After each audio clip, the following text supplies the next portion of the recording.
How you doing, Cavalier fans? Welcome back to another edition of Cavalier Conversations.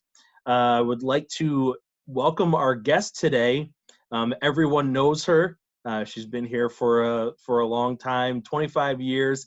It's my pleasure to have head women's lacrosse and field hockey coach Jackie Neary joining us today. How you doing, Jackie? Good, thanks, Dave. So let's start at the beginning. Let's take it all the way back. So you graduate from Ridley, and you go to Temple, where you played both field hockey and lacrosse. And I don't know if people really know how good you were.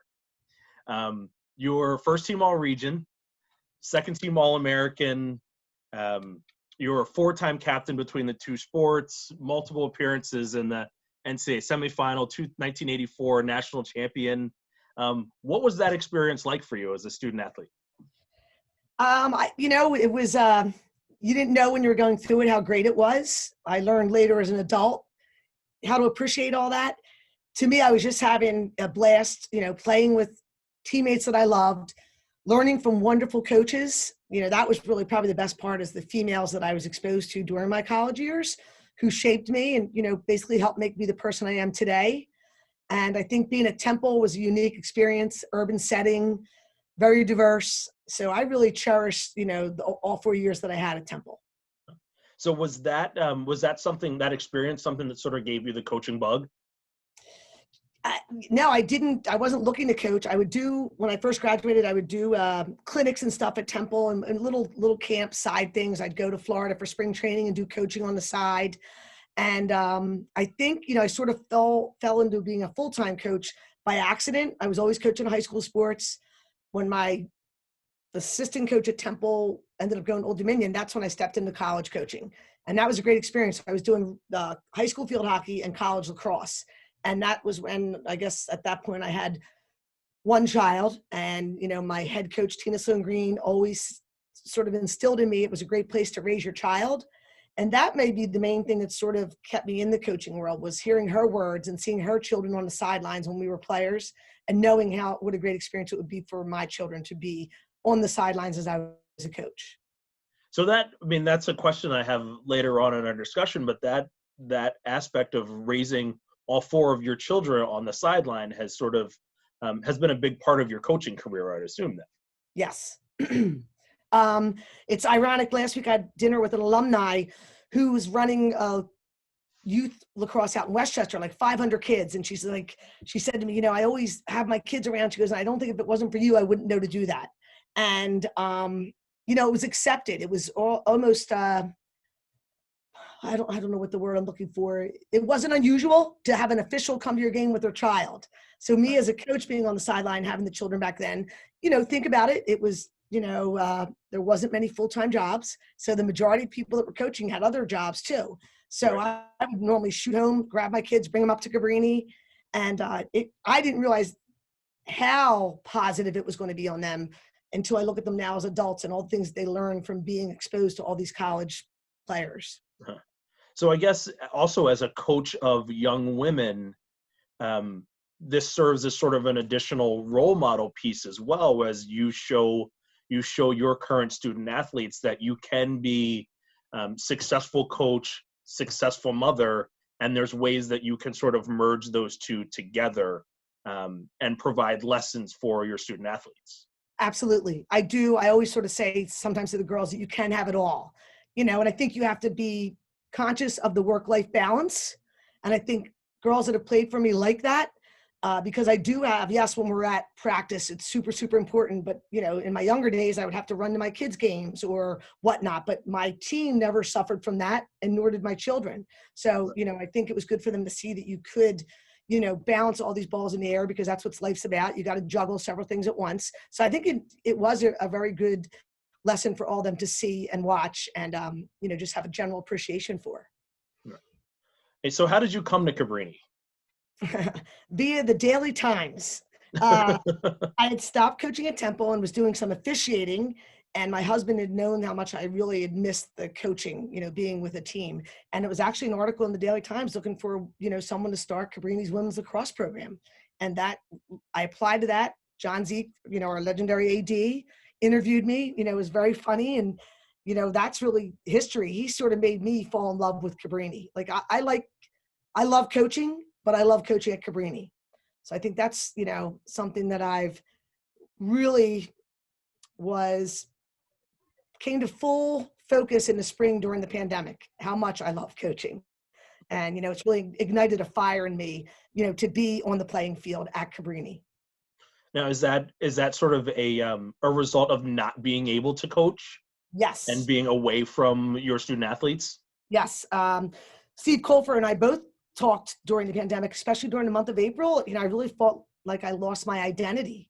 I always have said coaching's not, something that I do, it's who I am. And I think it really, during that early months of the pandemic, I really felt that like, wow, who am I? So, it really ignited. I'm not in a hurry to get out of here. I love coaching as long as I can remain relevant. That's what I always say. I want to remain relevant and competitive.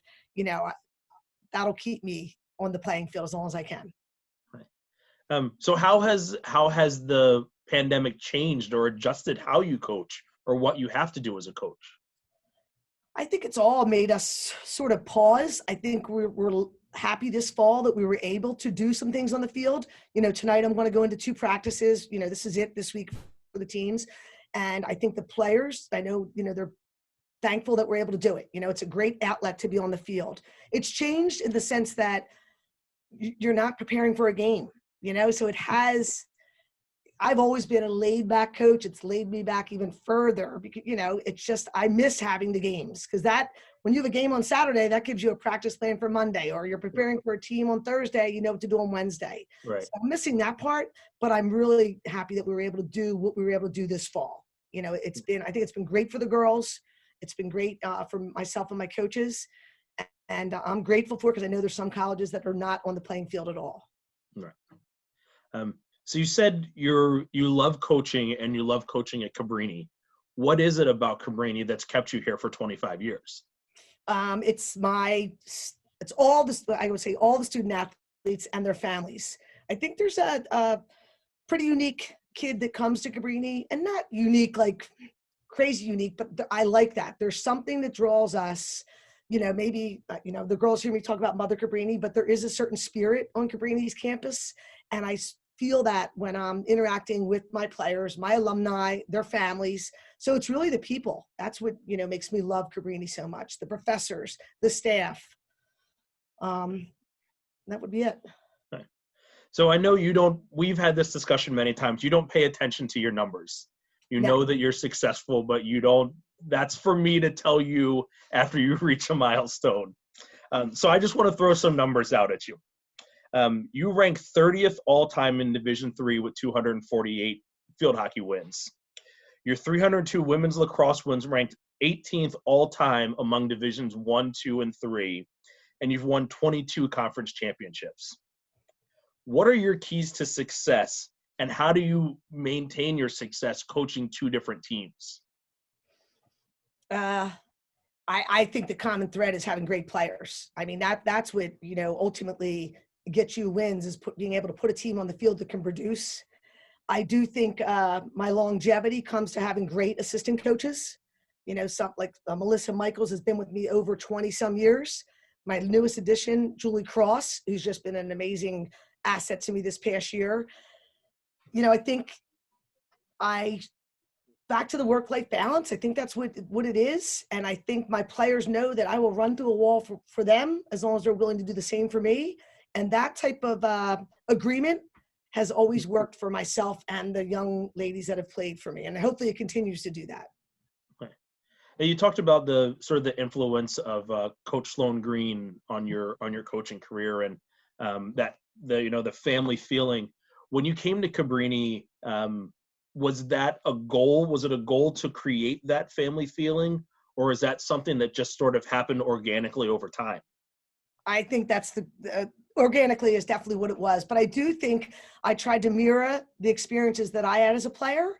And then coming to Division III, I always, I'm very friendly with a lot of Ursinus alumni. And I always sort of looked at what they were doing at Ursinus back in the early 90s, and they have legendary female coaches there. One of them is Marge Watson, my good friend. And, I sort of took different pieces from different coaches that I've talked to and tried to embed that into our program. but it definitely happened organically. I mean, I loved what I was doing. I think the kids loved the experience, and it continues to still be the highlight of my life being a coach here at Cabrini. So my last question, with recruiting and coaching two sports, a mom of four, having the job here, how do you relax? What takes your mind away from what's going on the field? I think just like that makes anybody relax, being with family, being with friends. I do look forward to the summer because it does slow down in the summer. I do enjoy that. I mean, I relax on a Saturday after a game. So, I think relaxing is part of and should be part of your life. It shouldn't be something that you do on the side. I think there's times at maybe a Friday practice where I'm having a ball with the players. So I think it's a part of my daily regimen of life. I do, I always, the one saying I use with the players is that, what is it? Life isn't always wrapped in a bow, but still it's a present. So I'm very conscious of that, that you have to appreciate those little details. Sometimes they're bigger than the big ones. So, just family, friends, teams, just being with people. I enjoy being with people. All right. Well, thank you so much, Jackie, for taking a few minutes to talk to us and talk to our Cabrini fans. I really appreciate it. Fans, thank you for tuning in to another edition of Cavalier Conversations. Stay tuned and see who we have next week. Take care. Roll Cavs. Thanks, Steve.